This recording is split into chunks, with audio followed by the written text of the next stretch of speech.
బంగారం ధర రికార్డు బద్దలు కొడుతోంది. గోల్డ్ సిల్వర్ ధరలు ఆల్ టైమ్ హైకు చేరుకున్నాయి. 10 గ్రాముల బంగారం ధర 1,19,000కు చేరువలో ఉంది.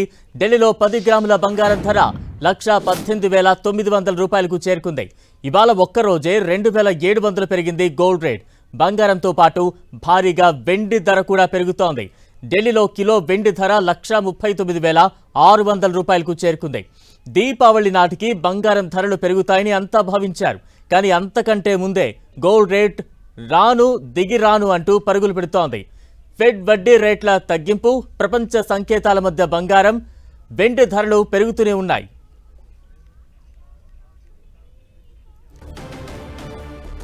బంగారం ధరలు రోజు రోజుకి ఆకాశాన్ని అంటుతున్న సిచ్యువేషన్ మనం చూస్తూ ఉన్నాం. మరింత విశ్లేషణ అందించేందుకు మార్కెట్ అనలిస్ట్ గీతానంద్ గారు ప్రస్తుతం మనకు అందుబాటులో ఉన్నారు. గీతానంద్ గారు నమస్తే అండి.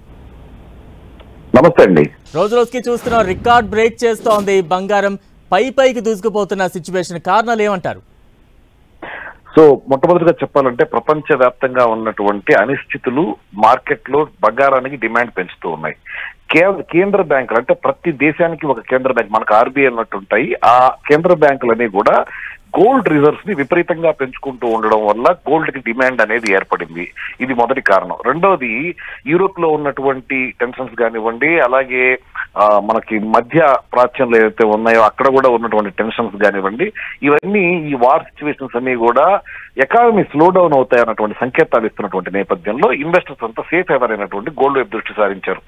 ఇవే కాకుండా మొన్న ఫెడ్ వడ్డీ రేట్లు తగ్గించింది. ఎప్పుడైతే వడ్డీ రేట్లు తగ్గించిందో బాండ్ లో ఈల్డ్స్ తగ్గుతాయి. సో బాండ్స్ లో పెట్టాల్సిన పెట్టుబడులన్నీ కూడా వాళ్ళు ఏం చేశారంటే గోల్డ్ వైపు మరలిచ్చారు. సో ఇలా మనకి ఈ డిమాండ్ అనేది గోల్డ్ కి అనుకున్న దానికన్నా కూడా ఎక్కువగా రావడంతో గోల్డ్ ధరలు గత నెల రోజులుగా విపరీతంగా పెరిగాయి. టెక్నికల్ గా చూస్తే కూడా చార్ట్ లో మనకి ఒక 4 నెలల కన్సాలిడేషన్ తర్వాత కన్సాలిడేషన్ బ్రేక్అవుట్ వచ్చింది. ఆ బ్రేక్అవుట్ తర్వాత కంటిన్యూస్ గా ర్యాలీ చేస్తూ వెళ్ళింది. ఈ రోజు మనం చూస్తున్నట్టు 1,18,000 స్థాయికి వచ్చి చేరడం జరిగింది. దీపావళి కన్నా ముందే ఇంత ర్యాలీని ఎవరైతే ఎక్స్పెక్ట్ చేయలేదు, చాలా పెద్ద ర్యాలీ అని చెప్పొచ్చు. దీంతో పాటుగా ట్రంప్ ఏదైతే రీసెంట్ గా H1B వీసాల మీద, ఇమిగ్రేషన్ పాలసీస్ మీద నిర్ణయాలు తీసుకుంటున్నారో అవి అమెరికా ఎకానమీని దెబ్బతీసేటువంటి అవకాశం ఉంటుంది. అది దీర్ఘకాలిక రెసెషన్ కి కూడా దారితీసే పరిస్థితులు ఉన్నాయి. దీంతో స్టాక్ మార్కెట్ పెట్టుబడులు కూడా గోల్డ్ వైపే మళ్ళీ. సో ఇలా గోల్డ్ కి విపరీతమైన డిమాండ్ రావడంతో గత కొద్ది రోజులుగా బంగారం విపరీతంగా పెరుగుతున్నటువంటి పరిస్థితి చూసాం. దాంతో పాటుగా కూడా వెండి పెరుగుతున్నటువంటి పరిస్థితి చూసాం. సో ఇవి ప్రత్యేకమైనటువంటి కారణాల కింద చెప్పుకోవాలి బంగారానికి వెండికి ఉన్నటువంటి డిమాండ్ కారణాలు.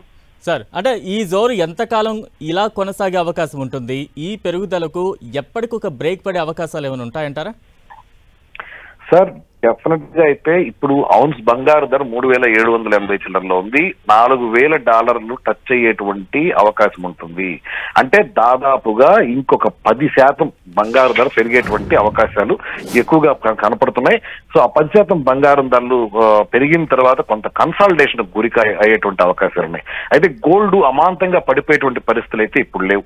యూరోప్ లో ఉన్నటువంటి రష్యా ఉక్రెయిన్ వారు, అలాగే మనకి ఈ మిడిల్ ఈస్ట్ లో ఉన్నటువంటి టెన్షన్ తగ్గితే కొంతవరకు కూడా గోల్డ్ ధరలు స్టేబుల్ అయ్యేటువంటి అవకాశం ఉంటుంది. లేదా ట్రంప్ తీసుకున్నటువంటి పాలసీల నుంచి కొంచెం వెనక్కి తగ్గి వాణిజ్య యుద్ధాలు అంటే చైనాతో కానివ్వండి, ఇండియాతో కానివ్వండి, ట్యాక్స్ వార్స్ ఏవైతే చేస్తున్నారో ఆయన వాటిలోంచి కొంత వెనక్కి తగ్గితే కూడా బంగారం మళ్ళీ దిగి వచ్చేటువంటి అవకాశం ఉంటుంది. అప్పటిదాకా అయితే ఈ పరుగు ఇలానే కంటిన్యూ అవుతుంది. సో మన ప్రైజ్ లో చెప్పుకోవాలి అంటే 1,25,000 మార్కుని గోల్డ్ టచ్ చేస్తే దీపావళి లోపల మనం ఆశ్చర్యపడాల్సినటువంటి అంశమేం కాదు. రైట్, థ్యాంక్ యూ గీతానంద్ గారు. Thank you.